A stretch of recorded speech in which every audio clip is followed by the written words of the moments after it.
కాల్తీ వెచ్చిరొక్క ఉంది. అప్పుడు సందేహిస్తున్నావా? నన్ను సందేహిస్తున్నావా?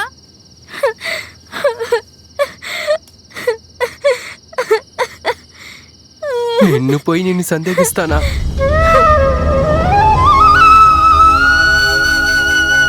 నీ జీవితాన్ని నేను చెడగొట్టాను కదూ. ఆయన్ని పెళ్లి చేసుకొని ఉంటే నీ జీవితం సంతోషంగా ఉండేది. నేను చదువుకున్నవాడిని, తెలివి తక్కువ వాడిని, కానీ ఆయన చదువుకున్నవారు. నీకు ప్రేమ అంటే ఏంటో తెలీదు. 2 సంవత్సరాలు ఆగుదామని అనుకున్నారు, కానీ నేను చదువురాని వాడిని కదా. మనసులో ప్రేమ పుట్టగానే వెంటనే చెప్పేశాను. మీ ఇంట్లో ఇష్టపడ నాతో పెళ్లి చేసి పంపించారు. నీ చుట్టూ తిరిగి నీ పరువు తీసినంత వల్లనే కదా నాకు పెళ్లి చేశారు.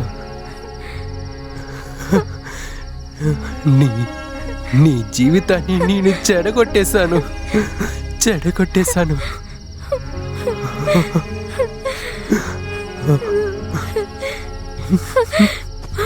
భయపడ్డాను. ఎక్కడ నువ్వు నన్ను సందేహిస్తావని భయపడిపోయాను.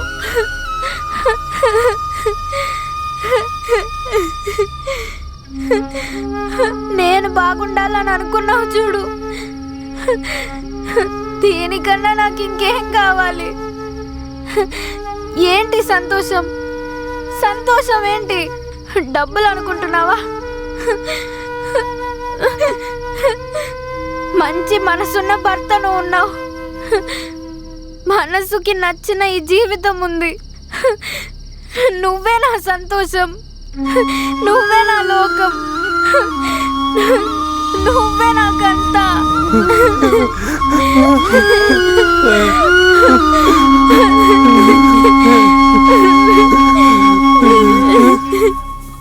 శాంతి, విషయం తెలుసా? ఆ జాన్ అబ్బాయి ఉన్నాడు కదా, వాడికి ఆ స్కూల్లో చదువుతున్నప్పటి నుంచి తెలుసట అమ్మాయి. అవును, అందుకనే నా మంచి బీరువా అన్ని పంపించారు. కరెక్ట్ గా చెప్పావు. ఇలా చూడు, ఇదేమీ లేకుండా జరగదు. అవునక్క, ఖచ్చితంగా ఏదో ఒక విషయం ఉంటుంది.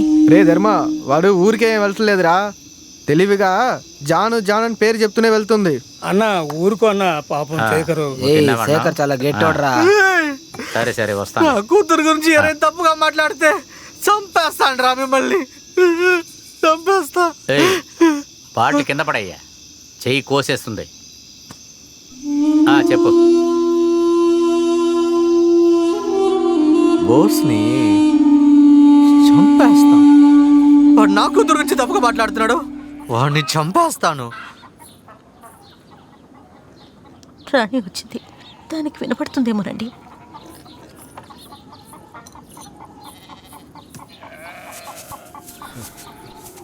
ఆగండి, ఎక్కడికి వెళ్తున్నారు?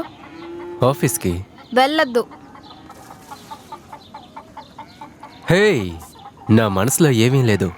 నేను అలా ఏం అనుకోలేదు రాణి. నీ మనసులో ఏం లేదు, నా మనసులోనూ ఏం లేదు, కానీ వెళ్ళొద్దు.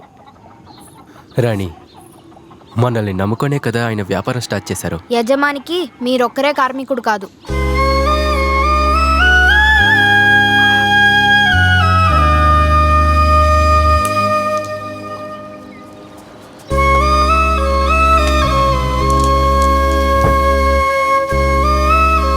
శేఖర్,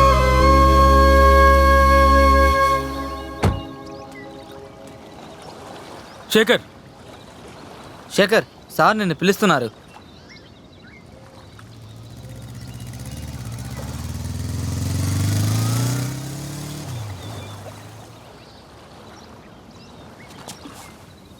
నా మనసులో ఏం లేదు శేఖర్. నేను అలా అంతా. సార్, మీ మనసులోనూ ఏమీ లేదు, నా మనసులోనూ ఏమీ లేదు. అంతెందుకు, రాణి మనసులో కూడా ఏమీ లేదు. కానీ ఊర్లో తప్పుగా అనుకుంటారనే సార్ రాణి ఆలోచిస్తుంది. ఊరు వాళ్ళు అన్నీ మాట్లాడతారు శేఖర్. మంచి మాట్లాడతారు, చెడు మాట్లాడతారు. ఊరు కోసం మనం బ్రతకగలమా చెప్పు? ఊరు కోసం మాత్రమే బతకగలం. ఎందుకంటే మనం ఈ ఊర్లోనే జీవిస్తున్నాం. మనల్ని ఎందుకు తప్పుగా మాట్లాడుతున్నారని వెళ్ళి అడగలేము. కానీ తప్పుగా మాట్లాడకుండా ఒకటి చేయొచ్చు కదా. ఏంటిది? మేం బాగుండాలనే కదా మాకు ఇంత సహాయం చేశారు. మేం నిజంగానే బాగుండాలనుకుంటే మాకు ఇంకో సహాయం చేయాలి. చెప్పు. ఇక మేట ఈ జన్మలో మమ్మల్ని కలవరని ప్రమాణం చేయండి.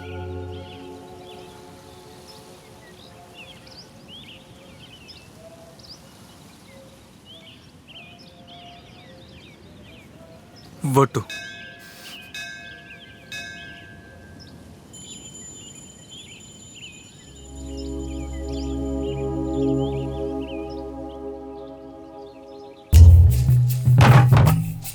చెట్లు కొడితే డబ్బులు ఇవ్వరా?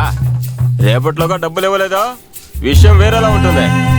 అన్నా పనేమైనా ఉందా? పనే ఇక్కడ ఉన్న వాళ్ళకి పని లేకుంటే వెళ్ళు వెళ్ళు. చెప్పు, రేపట్లోగా డబ్బు రాలేదా నీ అంత తెలుస్తాను. లేదమ్మా, నేను ఇక్కడే ఫోన్ చేస్తాను. రే, ఎవరో మీరు? మిమ్మల్ని ఇక్కడ ఏం చేస్తున్నారు? ఉద్యోగం ఏదైనా కావాలి. పని చేసే ముఖం చూడు, మూడు అక్కడేసి బయటకెళ్ళు. పోరా, ఎవరో వెళ్ళి లోపలికి పంపించింది? బుద్ధి లేని వాళ్ళారా?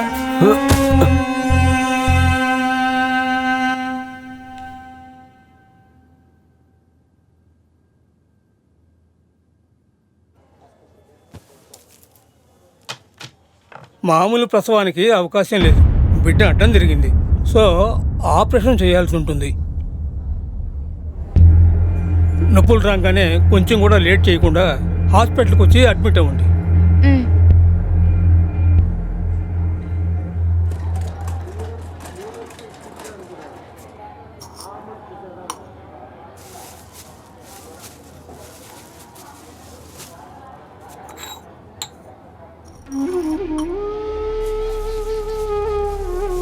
కుటుంబంతో కూడా హోటల్కి ఫోన్ చేయడానికి వచ్చారు.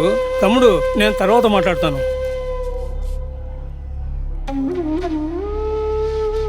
రండి, వేరే హోటల్కి పోతాం. సార్ ఏమైంది సార్? తినేసి వెళ్ళండి సార్. రౌడీని తీసుకొచ్చి పనిలో పెట్టారు. కుటుంబంతో కూడా వచ్చి ఎట్లా ఇక్కడ ఫోన్ చేస్తారు?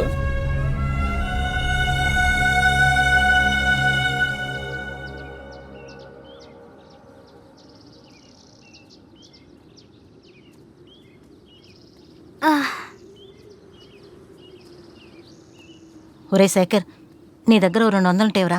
నీ పెళ్ళానికి మందులు కొనాలి. ఏంట్రా, 200 కదా అడిగాను, దానికే అంతగా ఆలోచిస్తున్నావు? దానికి సుఖప్రసవం అవదు, ఆపరేషన్ చేయాలని డాక్టర్ గారు చెప్పారు.